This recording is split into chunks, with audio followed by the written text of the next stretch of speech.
Hey guys, welcome to Government Jobs Gyan YouTube channel. Guys, आज की इस वीडियो में हम बात करेंगे सेंट्रल बैंक ऑफ इंडिया के new recruitment notification online form apply process के बारे में। जी हाँ दोस्तों, सेंट्रल बैंक ऑफ इंडिया ने अप्रेंटिस के 4,500 खाली पदों को भरने के लिए नोटिफिकेशन रिलीज कर दिया है। कैसे आप इस भर्ती में पार्टिसिपेट करने के लिए अपने फॉर्म अप्लाई कर सकते हो बिना कोई मिस्टेक किए हुए, इसकी पूरी जानकारी हम आपको स्टेप बाय स्टेप रजिस्ट्रेशन से लेकर प्रिंट तक इस वीडियो में देंगे। बस आपको इस वीडियो को स्किप के बिना शुरू से लेकर एंड तक देखना है। उसके बाद वीडियो पसंद आए तो इसे लाइक और शेयर कर दें। चैनल पर नए हो तो इसे सब्सक्राइब कर लें। साथ ही साथ आपको अपना फॉर्म अप्लाई करते हुए जो जो भी प्रॉब्लम फेस हो रही है उन सभी का हल आपको इस वीडियो में मिल जाएगा। कैसे यहाँ पर आपको NATS के पोर्टल पर अपनी वैकेंसी सर्च करनी है, फीस पेमेंट आपको कैसे करना है, सभी जानकारी आपको इस वीडियो में दी जाएगी। बस आपको एंड तक हमारे साथ इस वीडियो में बने रहना है। तो बिना कोई वक्त गंवाए चलिए शुरू करते हैं।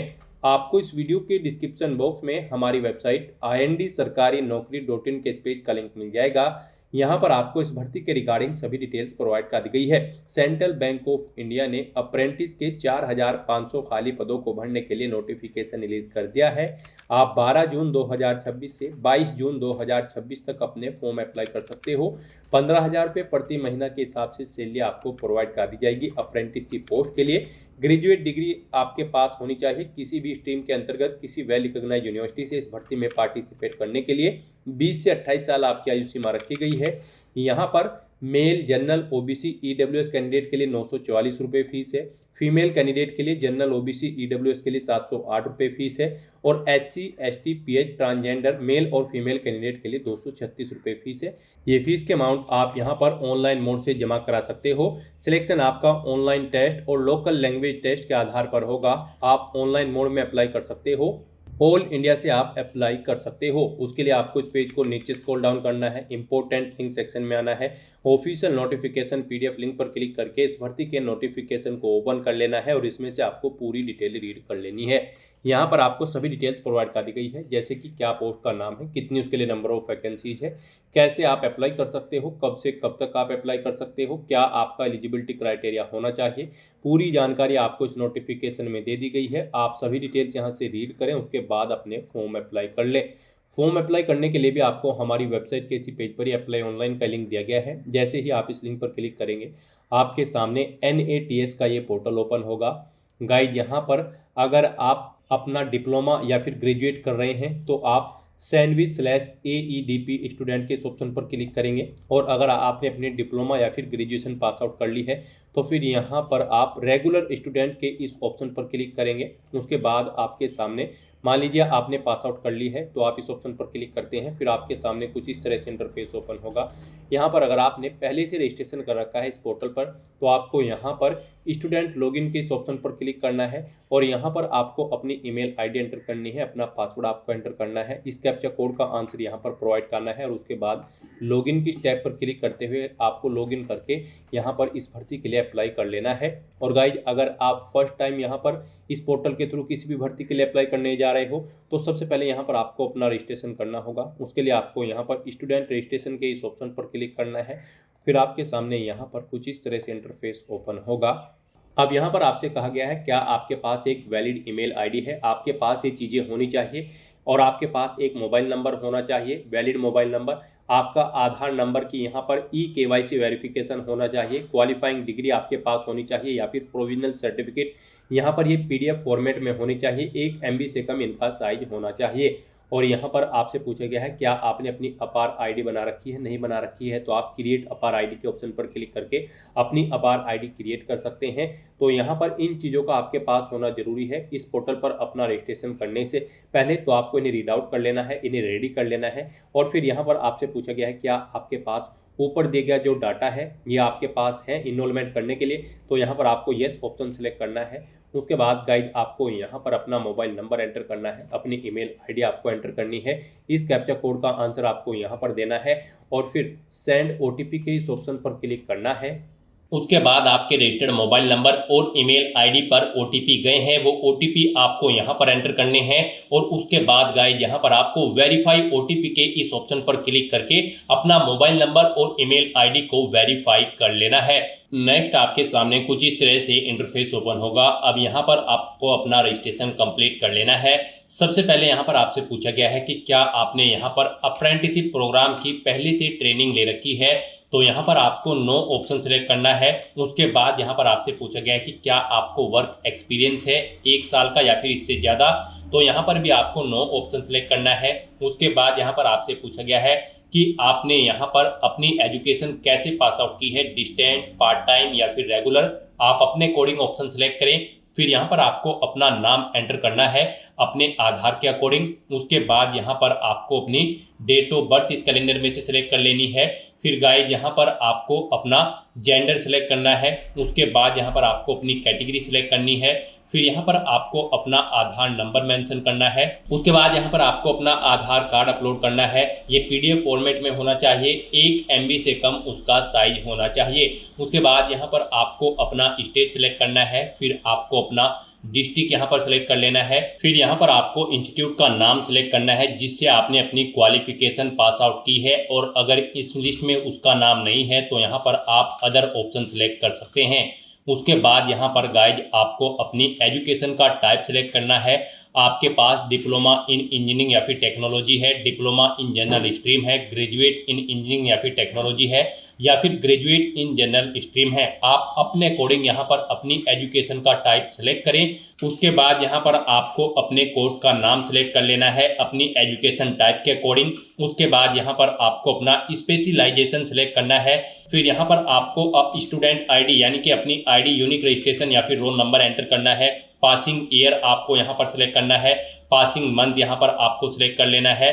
फिर यहाँ पर आपको अपनी परसेंटेज एंटर करनी है, कितने परसेंट मार्क्स आपने यहाँ पर अपनी इस डिप्लोमा या फिर डिग्री में ऑब्टेन किए हैं, और अगर सीजीपीए में है तो उसे कन्वर्ट करके यहाँ पर आप परसेंटेज में ही अपने मार्क्स की डिटेल प्रोवाइड कराएंगे। उसके बाद आपको इस पेज को नीचे स्क्रॉल डाउन करना है। फिर यहाँ पर आपको अपना पासवर्ड क्रिएट करना है। यहाँ पर आपका पासवर्ड अल्फा न्यूमेरिक फॉर्मेट में होना चाहिए। मीन्स आपके पासवर्ड में कम से कम एक अपर केस कैरेक्टर, एक लोअर केस कैरेक्टर, एक इंटीजर नंबर, एक स्पेशल कैरेक्टर जैसे कि @ या फिर $, होना चाहिए। तो इस फॉर्मेट में यहाँ पर आपको अपना पासवर्ड रेडी करना है। वही पासवर्ड आपको कंफर्म पासवर्ड फील्ड में एंटर करना है। फिर यहाँ पर आपको इस कैप्चा कोड का आंसर यहाँ पर एंटर करना है, और उसके बाद गाइज यहाँ पर आपको सबमिट के इस ऑप्शन पर क्लिक कर देना है। इस तरह से यहाँ पर आपका रजिस्ट्रेशन सक्सेसफुली कंप्लीट हो जाएगा। आपकी ईमेल आईडी पर एक कंफर्मेशन लिंक सबमिट किया गया है। कुछ इस तरह से आपको यहाँ पर ये लिंक मिलेगा, आपको इस लिंक पर क्लिक कर देना है। उसके बाद आपके सामने यहाँ पर कुछ इस तरह से इंटरफेस ओपन होगा। अब यहाँ पर आपको मैसेज शो कर दिया गया है, आपका एक्टिवेशन सक्सेसफुली कंप्लीट हो चुका है, आपका अकाउंट एक्टिवेटेड हो चुका है। अब यहाँ पर आपको लॉगिन करना है। तो यहाँ पर अब आपको अपनी ईमेल आईडी एंटर करनी है, अपना पासवर्ड एंटर करना है जो आपने क्रिएट किया है। ये कैप्चा कोड का आंसर आपको यहाँ पर प्रोवाइड करना है, और उसके बाद गाइज यहाँ पर आपको लॉगिन के इस ऑप्शन पर क्लिक करके अपने डैशबोर्ड में लॉगिन कर लेना है। आपका डैशबोर्ड यहाँ पर कुछ इस तरह से शो होगा। गाइज यहाँ पर आपको 5 स्टेप्स को कंप्लीट करते हुए अपना रजिस्ट्रेशन कंप्लीट करना है।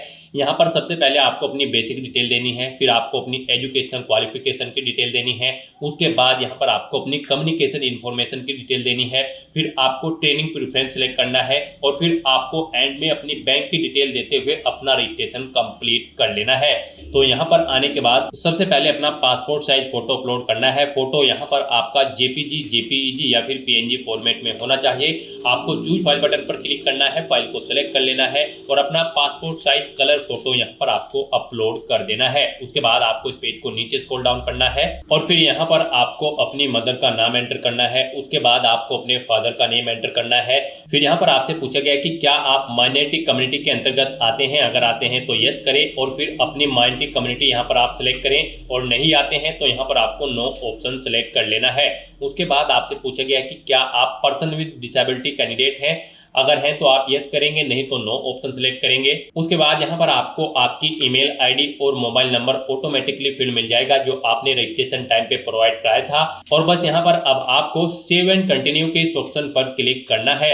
नेक्स्ट यहाँ पर आपको अपनी एजुकेशनल क्वालिफिकेशन की डिटेल देनी है। यहाँ पर आपने रजिस्ट्रेशन टाइम पे जो क्वालिफिकेशन की डिटेल प्रोवाइड कराई थी वो आपको शो कर दी जाएगी। आप चेंज करना चाहते हैं तो चेंज कर सकते हैं, नहीं तो फिर यहाँ पर आपको पेज को नीचे स्क्रॉल डाउन करते हुए आपको अपना प्रोविजनल या फिर पास सर्टिफिकेट यहाँ पर अपलोड करना है, वो आपका PDF फॉर्मेट में होना चाहिए, 1 MB से कम उसका साइज होना चाहिए। आपको चूज फाइल बटन पर क्लिक करना है, फाइल को सिलेक्ट करना है और अपने एजुकेशनल क्वालिफिकेशन का सर्टिफिकेट यहाँ पर आपको अपलोड कर देना है। और उसके बाद आपसे पूछा गया है आपने जो भी क्वालिफिकेशन की होगी, आपने जो ऊपर डिटेल प्रोवाइड कराई है वो आपने किसके बाद की थी, डिप्लोमा, हायर क्वालिफिकेशन या फिर हाई स्कूल या फिर ITI।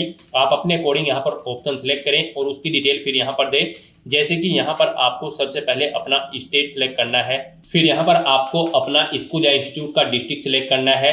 जो क्वालिफिकेशन की डिटेल यहाँ पर आप प्रोवाइड करने जा रहे हैं वो आपने किस डिस्ट्रिक्ट से पास आउट की है, फिर यहाँ पर आपको स्कूल या इंस्टीट्यूट का नाम देना है, फिर आपको अपने बोर्ड का नाम देना है जिससे आपने अपनी 10वीं या फिर 12वीं क्लास पास आउट की है, या फिर स्कूल का नाम दे जिससे आपने अपनी ITI या फिर डिप्लोमा पास आउट किया है। फिर यहाँ पर आपको अपनी ID, स्टूडेंट ID या फिर इनरोलमेंट नंबर एंटर करना है। उसके बाद आपने कितनी परसेंटेज यहाँ पर ऑब्टेन किए हैं वो आपको एंटर करनी है। अपने बारे में आप इंफॉर्मेशन यहाँ पर दें। फिर यहाँ पर आपको अपनी जनरल स्किल्स की डिटेल देनी है। फिर यहाँ पर आपको अपनी लैंग्वेज की डिटेल देनी है, कौन कौन सी लैंग्वेज यहाँ पर आप जानते हैं, जैसे कि हिंदी, इंग्लिश या फिर उर्दू। कोमा लगाकर आपको अपनी लैंग्वेज की डिटेल यहाँ पर प्रोवाइड करा देनी है कुछ इस तरह से। और फिर यहाँ पर गाइज आपको अपनी डिटेल प्रोवाइड कराने के बाद सेव एंड कंटिन्यू के इस ऑप्शन पर क्लिक करना है। नेक्स्ट यहाँ पर आपको अपनी कम्युनिकेशन इन्फॉर्मेशन देनी है। यहाँ पर सबसे पहले आपको अपना परमानेंट एड्रेस एंटर करना है। आप अपना पिन कोड एंटर करें, पोस्ट ऑफिस सेलेक्ट करें, डिस्ट्रिक्ट सेलेक्ट करें, स्टेट सेलेक्ट करें। उसके बाद यहाँ पर आप अपना एड्रेस मेंशन कर दें और उसके बाद यहाँ पर आपको अपना प्रेजेंट एड्रेस देना है। और अगर आपका प्रेजेंट एड्रेस आपके परमानेंट एड्रेस के अकॉर्डिंग सेम है तो आप इस चेकबॉक्स को ओके कर दें। ऑटोमेटिकली आपका प्रेजेंट एड्रेस आपके परमानेंट एड्रेस के अकॉर्डिंग फिल हो जाएगा। उसके बाद गाइस यहाँ पर आपको सेव एंड कंटिन्यू के इस ऑप्शन पर क्लिक कर देना है। नेक्स्ट यहाँ पर आपको अपनी ट्रेनिंग प्रेफरेंस देनी है। सबसे पहले यहाँ पर आपको अपनी ट्रेनिंग के लिए लोकेशन सेलेक्ट कर लेनी है। 3 चॉइसेस आपको दी गई हैं। पहले आप स्टेट सेलेक्ट करें, फिर यहाँ पर आप डिस्ट्रिक्ट सेलेक्ट करें। इस तरह से आपको 1 बाय 1 करके यहाँ पर अपनी 3 लोकेशन सेलेक्ट कर लेनी है। उसके बाद यहाँ पर गाइड आपको अपनी फील्ड प्रेफरेंस देनी है। फील्ड प्रेफरेंस में भी आपको 3 चॉइसेस दी गई हैं। आप 3 फील्ड यहाँ पर सेलेक्ट कर सकते हैं अपनी चॉइस के अकॉर्डिंग। आप अपनी चॉइस के अकॉर्डिंग कोई भी 3 फील्ड यहाँ पर सेलेक्ट करें। यहाँ पर केयरफुली आपको अपनी फील्ड प्रेफरेंस सेलेक्ट करनी है। इसी के अकॉर्डिंग ही आपको आपके डैशबोर्ड में वैकेंसी शो होंगी, यानी कि जो भी आपकी फील्ड प्रेफरेंस होगी और उससे रिलेटेड भर्ती जब आएगी तभी आप उन पर अप्लाई कर पाओगे। इन फील्ड प्रेफरेंसेस से अलग अगर आपकी भर्ती कोई निकलेगी अप्रेंटिस की तो फिर आपके सामने वहां पर वैकेंसी शो नहीं होगी। आपकी फील्ड प्रेफरेंस से अलग जो भी भर्तियां होंगी उन पर आप अप्लाई नहीं कर पाओगे। तो यहाँ पर आपको अपनी क्वालिफिकेशन के अकॉर्डिंग फील्ड प्रेफरेंस देनी है। 3 फील्ड प्रेफरेंस यहाँ पर आपको देनी है और उसके बाद गाइज आपको यहाँ पर सेव एंड कंटिन्यू के इस ऑप्शन पर क्लिक कर देना है। नेक्स्ट यहाँ पर आपको अपनी बैंक डिटेल देनी है। यहाँ पर आने के बाद सबसे पहले आपको अपने बैंक का IFSC कोड एंटर करना है। फिर उसके अकॉर्डिंग यहाँ पर आपको बैंक ब्रांच नेम मिल जाएगा और आपके बैंक का नेम यहाँ पर आपको ऑटोमेटिकली मिल जाएगा। उसके बाद यहाँ पर आपको बैंक अकाउंट होल्डर का नाम देना है, यानी आपको आपका नाम देना है जो आपके बैंक के अकाउंट में है। उसके बाद आपको यहाँ पर अपना बैंक अकाउंट नंबर देना है। फिर गाइज यहाँ पर आपको अपनी पासबुक अपलोड करनी है, या फिर अगर आपका करंट अकाउंट है तो फिर यहाँ पर आपको अपनी स्टेटमेंट अपलोड कर देनी है। वो यहाँ पर आपके PDF फॉर्मेट में होने चाहिए। आपको चूज फाइल बटन पर क्लिक करना है, फाइल को सेलेक्ट कर लेना है और अपनी पासबुक या फिर बैंक स्टेटमेंट यहाँ पर आपको अपलोड कर देनी है। और उसके बाद गाइज आपको यहाँ पर सेव एंड प्रीव्यू के इस ऑप्शन पर क्लिक कर देना है। नेक्स्ट यहाँ पर आपको आपके रजिस्ट्रेशन का पूरा प्रीव्यू शो कर दिया गया है। आपको सभी डिटेल्स केयरफुली चेकआउट करनी है। पेज को नीचे स्क्रॉल डाउन करना है, इस चेकबॉक्स को आपको ओके करना है और यहाँ पर अगर कोई मिस्टेक है तो आप एडिट के इस ऑप्शन पर क्लिक करके अपने रजिस्ट्रेशन फॉर्म में आप एडिट कर सकते हो। सभी चीजें ओके हैं तो आप प्रिंट के ऑप्शन पर क्लिक करके अपने रजिस्ट्रेशन फॉर्म का एक हार्ड कॉपी प्रिंट आउट ले सकते हो। और फिर गाइज यहाँ पर आपको फाइनल सबमिट के इस ऑप्शन पर क्लिक कर देना है। नेक्स्ट आपको आपके डैशबोर्ड में डायरेक्ट कर दिया जाएगा। यहाँ पर आपको एक इनरोलमेंट ID प्रोवाइड करा दी गई है। आपको इसे केयरफुली नोट डाउन करके रख लेना है फ्यूचर यूज के लिए। और ये ID आपकी रजिस्टर्ड ईमेल ID पर भी सबमिट कर दी गई है। यहाँ पर आपका NATS के पोर्टल पर रजिस्ट्रेशन सक्सेसफुली कंप्लीट हो चुका है। फिर यहाँ पर आपको आपके डैशबोर्ड में अप्लाई अगेंस्ट एडवर्टाइज वैकेंसीज के इस सेक्शन में आना है और फिर यहाँ पर आपको आपकी क्वालिफिकेशन के अकॉर्डिंग वैकेंसी शो होगी। यहाँ पर आपने अपनी पीछे क्वालिफिकेशन जो प्रोवाइड कराई है उसको मैच आउट करते हुए आपको वैकेंसी शो कर दी गई है। यहाँ पर आने के बाद गाइज आपको सेंट्रल बैंक ऑफ इंडिया की ये वैकेंसी देखने को मिलेगी अप्रेंटिस की। और गाइज अगर आपको ये वैकेंसी यहाँ पर शो नहीं हो रही है तो फिर यहाँ पर आपको सर्च का ये ऑप्शन दिया गया है, यहाँ पर आप central Bank of India type करें, आपको सेंट्रल बैंक ऑफ इंडिया की वैकेंसी देखने को मिल जाएगी। तो गाइज यहाँ पर आप चेकआउट कर सकते हो। इस भर्ती की अप्लाई करने की स्टार्टिंग डेट और लास्ट डेट आपको दे दी गई है। साथ ही आपको यहाँ पर व्यू का टैब दिया गया है, इस पर क्लिक करके आप इस भर्ती के रिगार्डिंग सभी डिटेल्स व्यू कर सकते हो। और अप्लाई करने के लिए भी आपको यहाँ पर अप्लाई का ये टैब दिया गया है, आप अप्लाई के स्टेप पर क्लिक करें और इस भर्ती के लिए अप्लाई कर लें। अप्लाई ऑप्शन पर क्लिक करते ही यहाँ पर आप इस भर्ती के लिए सक्सेसफुली अप्लाई कर लेंगे और फिर यहाँ पर आपको अप्लाइड ऑप्शन शो हो जाएगा, यानी कि आप इस भर्ती के लिए सक्सेसफुली अप्लाई कर चुके हो। तो इस तरह से यहाँ पर आप सेंट्रल बैंक ऑफ इंडिया की इस भर्ती के लिए अप्लाई कर सकते हो। और गाइज अगर आपको आपके डैशबोर्ड में ये वैकेंसी शो नहीं हो रही है तो फिर हम आपको बता दें, जब आपने ट्रेनिंग प्रेफरेंस दी थी तो यहाँ पर आपको फील्ड प्रेफरेंस के अंतर्गत जो यहाँ पर फील्ड दी गई थी 3 फील्ड्स, इनमें आपको बैंकिंग एंड फाइनेंस और की फील्ड्स यहाँ पर सिलेक्ट करनी होगी, तभी आपको आपके डैशबोर्ड में बैंक ऑफ बड़ौदा या फिर बैंक की जो भी और भर्तियां होंगी वो शो होगी, अदरवाइज आपको आपके डैशबोर्ड में वैकेंसी शो नहीं होगी। तो यहाँ पर आपको फील्ड प्रेफरेंस के अंतर्गत बैंकिंग फील्ड सिलेक्ट करनी होगी, बैंकिंग एंड फाइनेंस, तभी आपको आपके डैशबोर्ड में बैंक से रिलेटेड वैकेंसी शो होंगी अप्रेंटिस की। तो यहाँ पर सेंट्रल बैंक ऑफ इंडिया की इस भर्ती पर सक्सेसफुली अप्लाई करने के बाद गाइज फिर आपको अपना फीस पेमेंट करना है। उसके लिए हम आपको बता दें, यहाँ पर आपको आपकी रजिस्टर्ड ईमेल आईडी पर info@bfsissc.com से एक मेल आएगी, उसके थ्रू आप अपना फीस पेमेंट कर सकते हो या फिर आप डायरेक्टली यहाँ पर ऑफिशियल नोटिफिकेशन ओपन करके यहाँ पर आपको ये लिंक दिया गया है beep.bfsissc.com, आप इस लिंक पर क्लिक करते हुए यहाँ पर अपना फीस पेमेंट कर ले। यहाँ पर अगर आप मेल का वेट नहीं करना चाहते हैं तो आप इस वेबसाइट के थ्रू रजिस्ट्रेशन करके अपना फीस पेमेंट कर सकते हैं, या फिर अगर आपने पहले से रजिस्ट्रेशन कर रखा है तो आप लॉगिन करके इस वेबसाइट पर अपना फीस पेमेंट कर सकते हैं। तो यहाँ पर आपको अपना फीस पेमेंट करने के लिए अब इस वेबसाइट पर क्लिक करना है, इस लिंक पर क्लिक करना है, आप इस वेबसाइट को ओपन कर ले। आपके सामने ये वेबसाइट कुछ इस तरह से ओपन होगी। अब यहाँ पर आने के बाद गाइड आपको कैंडिडेट लॉगिन की इस ऑप्शन पर क्लिक करना है, फिर आपके सामने यहाँ पर कुछ इस तरह से इंटरफेस ओपन होगा। अब यहाँ पर अगर आपने पहले से रजिस्ट्रेशन कर रखा है तो आपको अपनी लॉगिन आईडी यहाँ पर एंटर करनी है, अपना पासवर्ड आपको एंटर करना है और फिर लॉगिन के स्टेप पर क्लिक करते हुए आपको लॉगिन करके यहाँ पर अपना आगे का प्रोसेस कंप्लीट करना है फीस पेमेंट का। और गाइज अगर आप इस पोर्टल के थ्रू किसी भी भर्ती के लिए फर्स्ट टाइम अपना फीस पेमेंट करने जा रहे हैं या फिर आप इसे पोर्टल पर फर्स्ट टाइम लॉग ऑन कर रहे हैं तो पहले यहाँ पर आपको अपना रजिस्ट्रेशन करना होगा। उसके लिए आपको यहाँ पर रजिस्टर की टैब दी गई है, आप इस पर क्लिक करें, आपके सामने यहाँ पर रजिस्ट्रेशन का इंटरफेस ओपन हो जाएगा। यहाँ पर आपको अपनी बेसिक इन्फॉर्मेशन प्रोवाइड करते हुए अपना रजिस्ट्रेशन करना है। यहाँ पर आप अपना फुल नेम एंटर करेंगे, अपनी ईमेल आईडी एंटर करेंगे, मोबाइल नंबर एंटर करेंगे, अपना पासवर्ड यहाँ पर क्रिएट करेंगे और सबमिट के इस ऑप्शन पर क्लिक करते हुए यहाँ पर आप अपना रजिस्ट्रेशन कर लेंगे। यहाँ पर आगे आपको इसमें कुछ और डिटेल्स भी प्रोवाइड करनी होगी, तो यहाँ पर आप अपना रजिस्ट्रेशन कर ले और रजिस्ट्रेशन करने के बाद फिर यहाँ पर आप अपना फीस पेमेंट कर लेंगे। और गाइज अगर आप यहाँ पर ऑलरेडी इस पोर्टल पर रजिस्टर्ड हो तो फिर यहाँ पर आपको बस लॉगिन करना है। यहाँ पर आप अपनी ईमेल आईडी एंटर करें, अपना पासवर्ड एंटर करें और लॉगिन के स्टेप पर क्लिक करते हुए लॉगिन कर ले।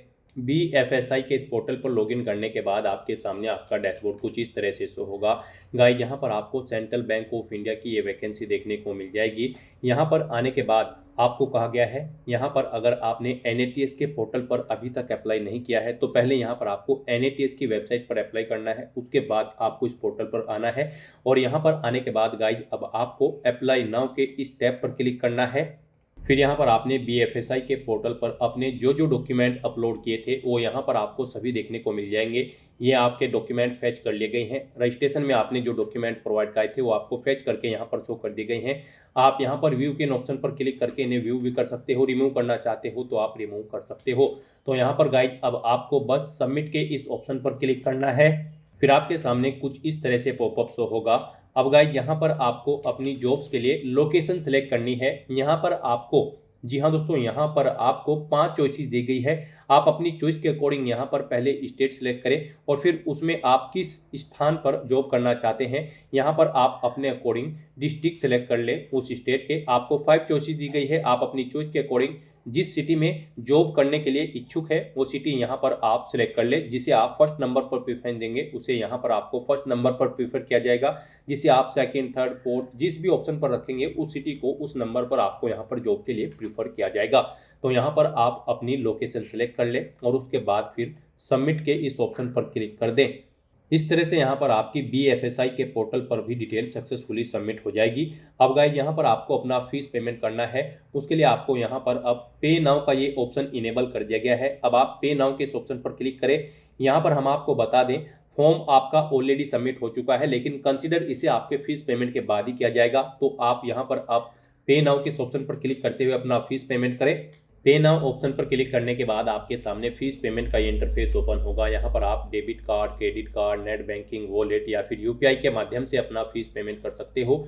यहाँ पर आपके लिए सबसे बेस्ट और इजी ऑप्शन UPI का रहेगा। तो आप UPI के इस ऑप्शन पर क्लिक करें। उसके बाद आपके सामने कुछ इस तरह से इंटरफेस ओपन होगा। यहाँ पर अब आप जनरेट QR के इस ऑप्शन पर क्लिक करें। आपके सामने ये QR कोड शो होगा, आप इसे अपने UPI से स्कैन करें और अपना फीस पेमेंट कर दें।